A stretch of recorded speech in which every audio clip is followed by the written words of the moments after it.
আজকে বানিয়েছি আপনাদের জন্য স্পেশাল আমড়ার আচার। আশা করি আপনাদের অনেক ভালো লাগবে। আশা করি সবাই অনেক অনেক ভালো আছেন।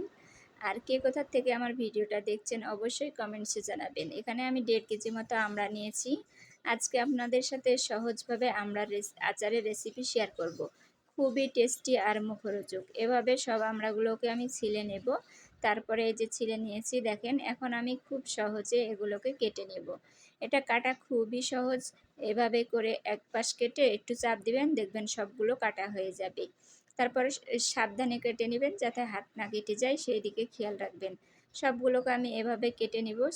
তারপরে দেখেন সবগুলো কাটা হয়ে গেছে কি সুন্দর। এখানে আমি কিছুটা লবণ দিয়ে দিলাম। লবণ দিয়ে মাখায় রাখলে এটার ভিতর থেকে একটা পানি বের হয়ে যাবে আর সুন্দর একটা নরম নরম সফট হয়ে যাবে। এখানে আমি সব মশলার উপকরণগুলো নিয়েছি। আপনারা চাইলে এখানে যদি আপনাদের কাছে সরিষা থাকে অবশ্যই নেবেন, তাহলে সুন্দর লাগবে খেতে। তারপরে এখানে আমি চুলার ভিতরে কড়াই বসিয়ে তেল দিলাম, সরিষার তেল, আর একটা বড় সাইজের রসুন দিয়ে দিয়েছি। সেটাকে সুন্দর করে একটু নাড়াচাড়া করে ভেজে নেব।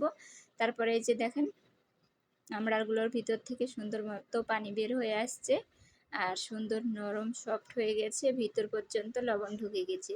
আপনি এভাবে যদি আমড়ার আচার বানিয়ে কাউকে খাওয়ান, আপনার প্রশংসা করতে বাধ্য হবে। তো যাই হোক, এভাবে সুন্দর করে নাড়াচাড়া করবেন। অনেক সময় ধরে নাড়াচাড়া করতে হবে মিডিয়াম আঁচে। নাড়াচাড়া করতে করতে যখন এরকম কালার চেঞ্জ হয়ে আসবে, তখন এর ভিতরে আমি দিয়ে দেব কিছুটা হলুদের গুঁড়া আর হচ্ছে মরিচ। মরিচ আমি এখানে পরিমাণে কম দিব, কারণ এখানে আমার ছোট ছোট বাচ্চা আছে, ওরা বেশি একটা ঝাল খেতে পারে না। তাই ওদের জন্যই তো যেহেতু আচারটা বানানো, ঝাল করলে কেমন হবে বলেন তো।